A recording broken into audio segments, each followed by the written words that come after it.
un peu leur éclat d'antan. N'oubliez pas qu'il y a eu des experts qui sont venus pour réviser les sols. Les sols sont complètement à changer, donc ils vont être, d'ici le 7 décembre, il y aura les nouveaux tapis qui seront installés au niveau de la salle Hacha El Ouames. Donc c'est finalisé. Un qui a été offert, c'est une donation de la Fédération internationale sur l'intervention de la Fédération. Ce n'est pas un cadeau. Il y aura la salle Hacha et la salle et la coupole. Et la coupole. En tant que du complexe tapis. Mohamed Boudiaf. Mais il y aura une troisième salle qui vient d'être finalisée au niveau de Chiraga, qui est une très très belle salle. Une très très belle salle que je ne connaissais même pas, que j'ai découvert, qui est magnifique. Mais pour ce qui concerne les sols, c'est la salle Hacha et la salle Ouames. D'accord. Donc avec des tapis amovibles, c'est-à-dire qui peuvent donc être ça veut dire que ces salles déplacés. sont fin prêtes. Oui. Le matériel, vous l'avez. Normalement, il n'y a aucun problème. Il n'y a aucun problème. On va passer maintenant à un autre aspect. Il y a les championnats du monde qui arrivent. Nos équipes nationales se trouvent en Espagne, tant les messieurs que les dames. Les dames ont le championnat du monde, c'est dans une dizaine de jours. Alors, paradoxalement, nos filles vont aller au championnat du monde. Elles sont en Espagne. Quand je vois la Tunisie se préparer à affronter la France, la Roumanie, et nos filles affronter des équipes espagnoles, excusez l'expression, de seconde zone, est-ce qu'elles ne vont pas déjà diminuer dans leur préparation à ces championnats du monde? Non, moi je pense que ce que vous dites est vrai. Mais une préparation d'équipe nationale, ça se programme bien à l'avance. Participer à des tournois internationaux, c'est une programmation aussi qui se fait dans un cadre d'échange, mais d'échange planifié. Vous savez que la Fédération internationale organise des réunions avec toutes les fédérations mondiales. Alors si vous permettez, M. Saïd Bouamra, on va revenir vers vous. On a le DTN avec nous. M. Khalifia, bonsoir. Bonjour. Voilà, alors vous êtes avec nous en direct, vous êtes en Espagne, je le rappelle, où nos filles et les garçons se préparent, les filles pour les championnats du monde. Alors, dans quelles conditions se déroule la préparation et est-ce que les adversaires que jouent les filles permettent une bonne préparation pour un mondial? Non, elle ne se déroule pas comme on veut, elle se déroule le plus normalement, sauf qu'on a eu affaire à des équipes, comme je l'ai déclaré tout à l'heure, plus ou moins modestes, mais dans l'ensemble, notre préparation, elle suit son cours normalement. Vous ne pensez pas qu'on aurait aimé jouer contre des équipes nationales, mais ça, c'est les aléas si on veut, le temps qu'on n'avait pas. Et puis, c'est pas toutes les équipes qui sont libres pour nous faire des matchs amicaux. Donc, on essaie aussi de reporter ça sur le mois de décembre, puisqu'on a eu des assurances de jouer contre des équipes nationales. Mais là, on a joué contre des équipes de clubs et puis des sélections. C'est pour ça que, personnellement, je n'étais pas satisfait. C'était beaucoup plus pour ça, pour essayer d'atteindre nos objectifs. Vous partez au mondial, ou l'équipe nationale part au mondial, avec quelle ambition? N'oubliez pas que ça fait plus de 15 ans ou 17 ans, on n'a pas participé au championnat du monde concernant les féministes. Ça nous fera une première participation et notre objectif, c'est de s'acquérir et de mieux représenter l'Algérie lors du championnat d'Afrique. Pour vous, je comprends, c'est un objectif intermédiaire, déjà revenir sur la scène mondiale et préparer les championnats d'Afrique? C'est un peu ça l'idée? Je pense que c'est une bonne chose pour le sport féminin en général et pour le handball algérien. Pour les garçons également, les conditions sont réunies pour la préparation des championnats d'Afrique? Comme je l'ai dit tout à l'heure, peut-être qu'ils ne sont pas réunis à 100% parce qu'on a eu affaire à des équipes plus ou moins modestes. Mais ça, c'est les problèmes que nous rencontrons parce qu'on fait tout dans l'urgence et c'est pour cela, c'est normal. Mais maintenant, il n'y a pas le feu, comme on dit, à la maison et on se prépare le plus normalement du monde. Merci d'avoir été avec nous en direct, ça résume bien la situation. On travaille. Je vous en prie. Merci. M. Saïd Bouamra, on l'a entendu, on travaille dans l'urgence. Tout est fait dans l'urgence. C'est pour ça que je vous ai dit, sincèrement, Mohamed, moi, personnellement, j'enlève la casquette en tant que président de fédération, mais je ne me serais jamais lancé dans une aventure d'organiser les championnats de la Coupe d'Afrique des Nations dans un laps de temps aussi court, si la réglementation le permettait. Mais à partir du moment où l'engagement a été donné par le ministère en 2011, on ne pouvait pas faire machine arrière. Reculer. On ne pouvait plus reculer. Il fallait faire le plus rapidement possible face à une situation sous 3 angles. Et si vous permettez, le championnat, la préparation des équipes nationales, la Coupe d'Afrique, c'est-à-dire toute l'organisation. Vous savez que nous en sommes à la 5e ou 6e réunion du comité interministériel pour essayer de mettre en branle tout ce qu'il faut pour faire face à des exigences et bon, à un contrat, parce que nous avons un contrat avec la Confédération africaine, et ça, nous ne pouvons pas y échapper. Mais je voudrais vous dire, et ça, je veux revenir là-dessus, et je l'ai toujours dit, et je crois que vous-même, vous en avez parlé, on fait toujours dans le plus pressé. Une préparation d'équipe nationale, ça prend du temps. Alors, quand vous me parlez des Tunisiens, les Tunisiens ont pris le pli maintenant. Les Égyptiens ont pris le pli. Donc, il n'y a pas eu de turbulence au niveau de leur structure. Les programmes de préparation se sont faits bien à l'avance. Ils ne sont pas plus intelligents que nous. Finalement, ces turbulences ont servi nos adversaires. Ils ont servi nos adversaires et nous sommes en train de payer les pots cassés. Monsieur Saïd Bouamana, est-ce que vous ne craignez pas du fait que le championnat n'a pas de visibilité? Avec 29 clubs, il n'a aucune visibilité, il ne faut pas se mentir.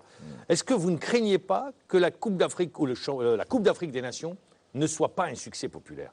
Est-ce que vous n'avez pas cette crainte? Vous savez, tout dépend. Hein. Je sais que moi, ce n'est pas ça ma crainte. Ma crainte, ce n'est pas ça. La crainte, le problème pour moi, c'est que le jour où j'ai décidé de revenir avec l'appel d'un certain nombre de collègues, ce n'était pas simplement pour viser le résultat ou autre, il faut le dire. Moi, je me suis dit, il faut reconstruire. Donc vous dites, il faut remettre sur rail la discipline. Il faut remettre cette discipline sur rail. Il y a 3 mois, on a fait le maximum, les gens ont fait le maximum pour nous aider, pour essayer de rétablir une certaine confiance, tant au niveau de tous les acteurs du handball, c'est-à-dire les clubs maintenant, nous sommes en train de voir qu'il y a une autre discipline. On a imposé d'autres conduites. Donc ça, c'est une chose. On a un championnat qui se déroule normalement. Je suis contre le championnat 29. Mais bientôt, dès la phase finale de cette première... Ça passera à 14. Ça passera à 14. Et l'année prochaine? Et la prochaine fois, nous allons on va encore diminuer? Pour diminuer. Parce que c'était une décision populiste. C'est une décision qui a été prise. Bon, c'est une sorte de... Pour une élection. Il faut dire les choses telles quelles. C'est peut-être pour essayer de trouver un consensus avec l'ensemble des acteurs. Mais on ne joue pas avec la discipline. Mais la situation, voilà où elle en est. On s'est retrouvés comme ça en train de composer et de faire un peu du replâtrage. Bon. Les équipes nationales, c'est pas comme ça, c'est pas un truc spontané. Il faut mettre en branle aussi un processus de préparation et aussi de visionnement des jeunes talents, etc. C'est une chose qui prend du temps et nous, chez nous, nous sommes toujours pressés. Et le temps est contre vous, malheureusement, parce que vous travaillez dans l'urgence. Eh bien, nous également, le temps, parce qu'on a fait la première partie de l'émission. Vous restez avec nous, une page de pub, et on revient. Monsieur Saïd Bouamana, on a évoqué les problèmes que vous avez rencontrés. La première mission, vous l'avez dit, c'est remettre la discipline sur rail, préparer la Coupe d'Afrique des Nations qu'abrite l'Algérie. Vous travaillez dans l'urgence. Le directeur technique national l'a mentionné à travers l'aspect technique, mais également pour vous, pour l'infrastructure, pour les salles. 29 clubs, tout le monde est d'accord pour dire que ce n'est pas possible. Même les clubs se rendent compte que la situation devient ingérable. On va passer à 14 clubs. Il y a tout de même, dans ce tableau noir, les filles qui reviennent au championnat du monde. Ça, c'est déjà une bonne chose après 15 ans d'absence. Qu'est-ce que vous attendez de cette Coupe d'Afrique des Nations qu'abrite l'Algérie? La gagner? Ça va être difficile. Merci. Voilà, ça va être difficile. Non, il faut être clair. Vous avez en face de vous des équipes comme la Tunisie. L'Égypte, la Tunisie. La Tunisie, dont 90% de l'effectif se trouve actuellement en France, sont des professionnels, en France et en Allemagne. Les deux grandes nations du handball. Les deux grandes nations du handball, donc c'est pas n'importe quoi. Encadré par un des meilleurs entraîneurs du monde, qui est revenu en Tunisie, qui était à un moment donné en Tunisie et qui est revenu. Et par une organisation qui a gagné en expérience, en maturité. Et c'est normal que maintenant les Tunisiens... Alors qu'à l'époque, nous aurions pu, bien sûr, si nous avions évolué dans une certaine sérénité, je crois qu'on n'aurait pas eu ce type de problème. Et vous avez l'Égypte. L'Égypte aussi, c'est une nation puissante dans le domaine du handball et qui a suivi à peu près le même cheminement que la Tunisie, même si les Égyptiens ont moins de joueurs évoluant à l'étranger, mais ils ont investi beaucoup plus sur 2 ou 3 clubs en Égypte qui sont porteurs et qui font beaucoup de compétitions internationales et autres. Et, Monsieur Saïd Bouamra, une fois que la compétition va passer, la Coupe d'Afrique des Nations, alors pour vous, on l'a dit, remettre la discipline sur rail, sur le plan technique, ça va être quoi? sur le plan Avoir des technique, clubs solides, aller vers la formation, Voilà, c'est un mot qu'on c'est utilise ça. tout le temps. Hein. Ouais, Est-ce que chez les messieurs et chez les dames, c'est ça un petit peu vous l'objectif? savez, ce qu'il faut faire, c'est réactualiser un peu les connaissances de Comment notre redonner encadrement. goût aux Voilà, Algériens c'est ça. pour aller pratiquer du handball? Voilà.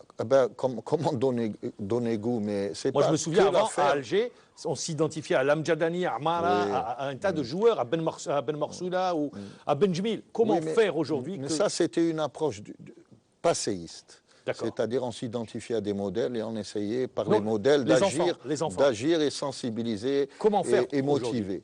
Maintenant, c'est plus ça. Maintenant, il y a des processus. On commence l'école. C'est l'école.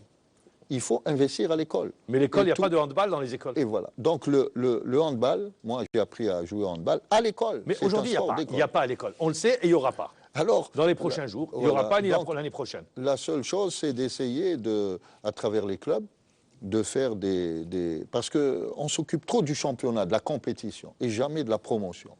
Donc les clubs aussi, dans leur environnement, peuvent avoir cette mission de promotion pour essayer de recueillir les enfants. Par exemple, les écoles, obliger les clubs à ouvrir des écoles dans la périphérie. Donc ça aussi, c'est essayer de regrouper le maximum d'enfants, de les attirer et autres. Il y a des gens qui ne font pas ça. À l'heure actuelle, moi je vais vous dire, sur les 29 clubs, il y en a peut-être plus des 2 tiers qui s'occupent simplement à les Chercher tel ou tel voilà, joueur. on fait des ponctions, on ramène des joueurs et puis voilà, ça marche une année et puis ça part et puis par la suite on oublie, alors que la véritable mission du club, c'est de ramasser le maximum d'enfants, pas simplement pour la compétition, mais pour essayer de développer la pratique en elle-même. Et ça, les gens ont fini par l'oublier. Ils sont simplement polarisés par Sur la la compétition. compétition et le résultat. Alors, Voilà. vous avez parlé du rôle des clubs et comment faire pour attirer les enfants, les techniciens également, le recyclage de nos techniciens. Très important. Des arbitres et des techniciens. Parce que tout le monde semble oublier que l'arbitrage joue un rôle prédominant, surtout au niveau du handball. Très, très important. Et là, nous allons en Coupe d'Afrique recevoir les 2 experts de la Fédération internationale, donc le président de la commission, Manfred Pross, qui est allemand, que je connais très bien et qui est décidé à contribuer à faire émerger une élite au niveau de nos arbitres. D'autant plus que vous venez d'être nommé au niveau Oui. de la commission de méthodologie Oui. de la oui. Fédération internationale de hand. De handball, oui.